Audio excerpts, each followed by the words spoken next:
So sooner or later, you're going to have to face up to the fact that not every chord progression is a 2-5-1.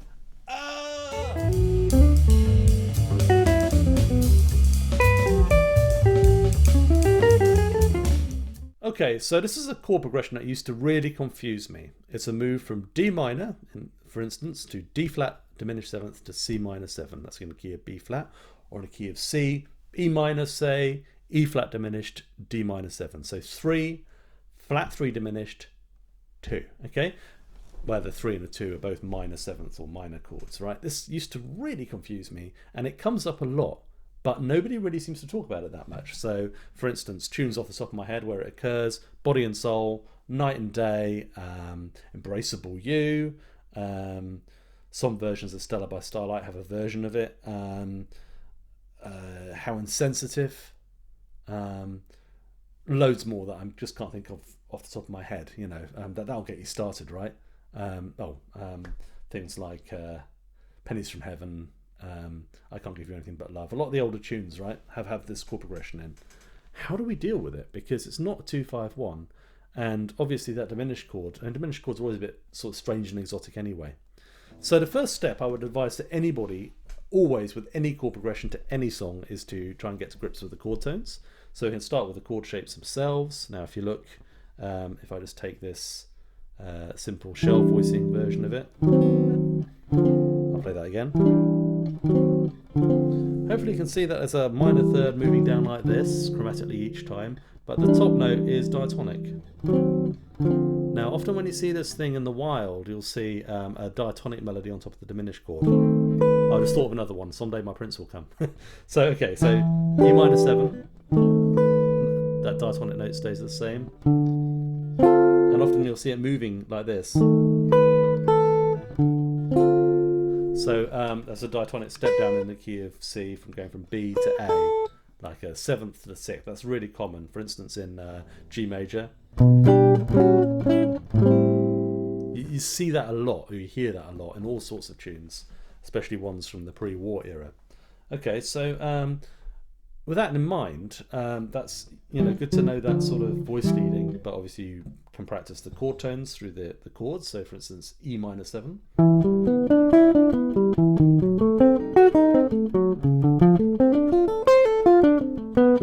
So yeah, really look out for these things. Some of the notes stay the same, some of them change by a semitone. So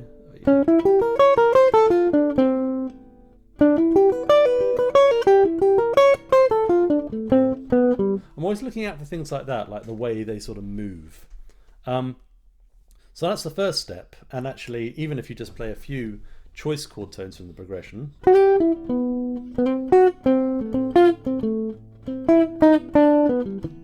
you can get a really nice sort of expression of the chord progression just like that. It's kind of an old school way to do it, but it does work, and there's a reason for that. Right, but what else can we do? What else can we do about this? So one very simple thing that a lot of bebop players used to do is just drive a truck through it. What I mean by that is you just pretend that's not a diminished chord. So you can, for instance, play 3, 6, 2, 5, for instance, if you want to. And if the tune moves quickly,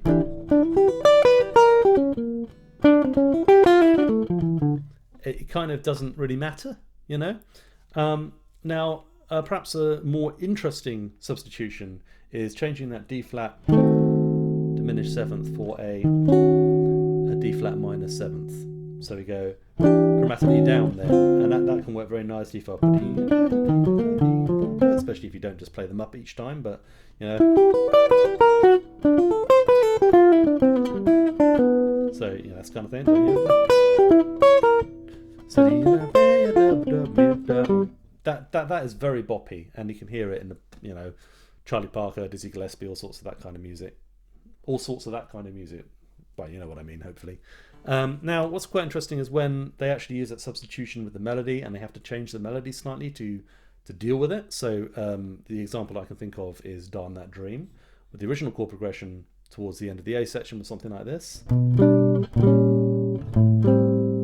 The original melody over the chord progression does something like this.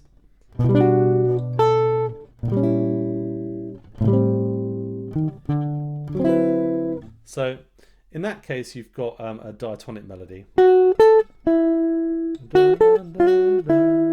whatever it is, but it doesn't leave the key of G major.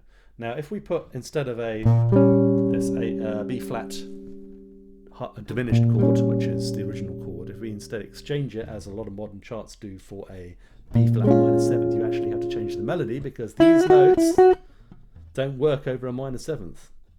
Okay? It's a flat 5 and a flat 6, and a minor 7th obviously has a 5th. So they changed the melody. Very sort of Gordian knot solution to that one. But it sounds cool, you know.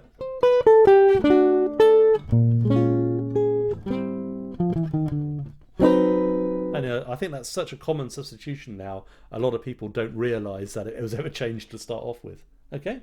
So that's how that works. So I think that works particularly well on more up-tempo tunes.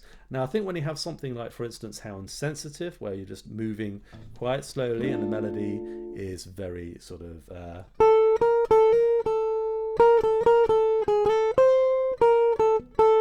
very simple, it does not feel in keeping with the tune to drive a truck through it. So for instance,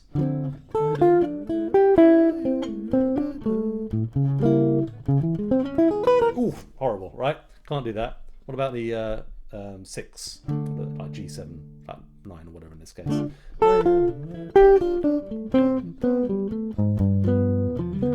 Oof, just no. So you know, I'll do the diminished so you can hear it. No, I don't like it at all, right? It just sounds very out of keeping.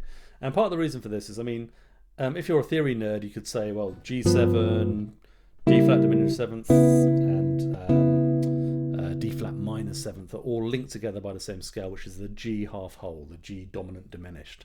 To which I say, yeah, but that's not what the melody's doing in most of these tunes. It's not diatonic enough. So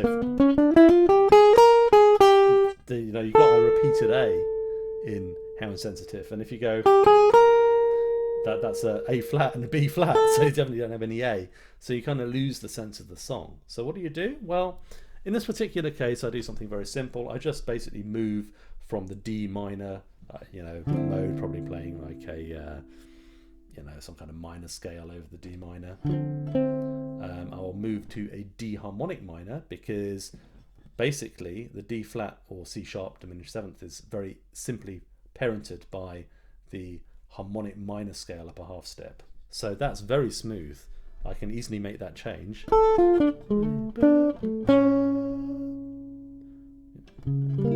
Basically one note.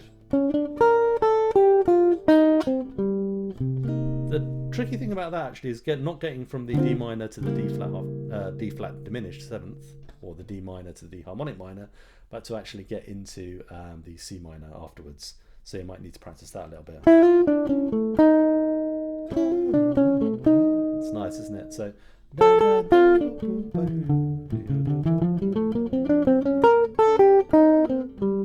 but you know, it's pretty, and it has the A in, right? The D minor harmonic minor has the A in it, so you don't lose the sense of the song.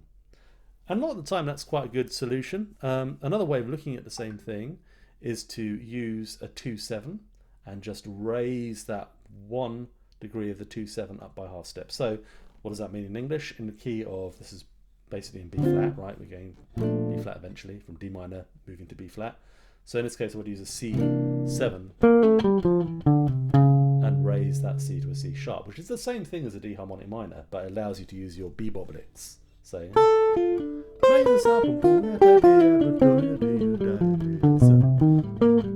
the other thing that's nice about that is it kind of means that basically it's just a version of the back cyclic chord progression, because basically we're going C7 and then to C minor, G7 there. There is actually another interesting chord in Hound Sensitive, which is the G7/B, but we won't talk about that today, okay? But certainly for things like, you know, I Can't Give You Anything But Love, which is G, B flat diminished, and a 2/5, that works really nicely. So it's I'll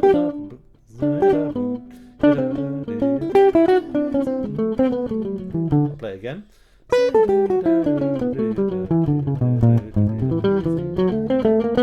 That's a very, very natural way to play that chord progression. So that's what I would tend to use, running it as a Barry Harris scale exercise. It would be We tend to see that chord rather than being a G as being, as being a B minor 7, we tend to see it as being a G, so I'll run a G scale. Probably just time to go up. And then I'll run a, in this case, A7 scale down to the 3rd, which is the third of the, well, actually you can't really call it a 3rd in this case, but it's the root of the diminished, right? So the root of the diminished is B flat, so I'm running it down to a B flat or an A sharp. And then I'll go, so things so far will sound like this. And then, sorry, I'm doing. Okay, and then I'll play a D7. Up and down, okay? Let's do it in the key of C, just make it more familiar. So I'll do a C major scale up to the 7th, and I'll do a C7 scale coming down. Sorry, let me try that again. So I'll do a C major scale going up to the 7th. Okay, now it'll be a D7 scale coming down to the one of the diminished 7th, which in this case is E flat or D sharp, and then I'll do a G7, and that's a good way to practice it. So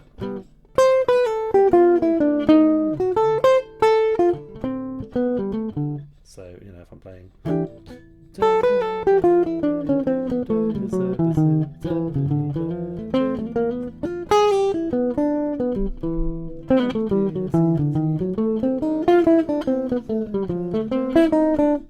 okay, so hopefully that gives you a few ideas of how to approach it like that. Lastly, and perhaps the simplest way of dealing with it, actually I'll talk about two more ways. So one way is simply to use the blues scale. That sounds lovely. So I'll use the C blues scale on the E flat diminished 7th.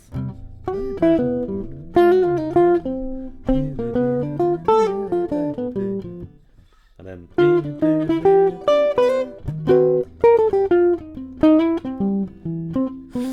sounds good to me. Okay.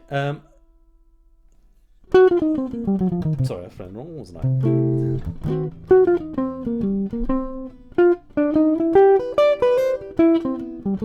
Okay, and then finally, a really nice way of dealing with it is to play the related dominant major triad. What do I mean by that? It might be a bit confusing. So, for instance, if I'm playing a C sharp diminished 7th and how sensitive, I'm actually thinking of that chord there as being a sort of A7 flat 9 chord. The same diminished 7th in it, and because of that I can just think of an A triad. Sounds particularly nice if you add the flat 9 to it. And that's nice, it gets rid of some of that diminishedness, you know, some of that Ingve sort of sound, you know, so or gypsy jazz. So it's a really nice way of getting a sort of different quality, and in the case of insensitive,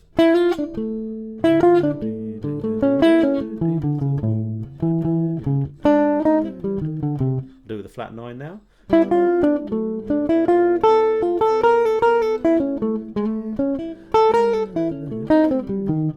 And again, it's just very, very simple, but it has that melodic quality which driving a truck through it doesn't create. Anyway, I hope that's helpful. Thanks for watching. Let me know any comments you have below. Bye.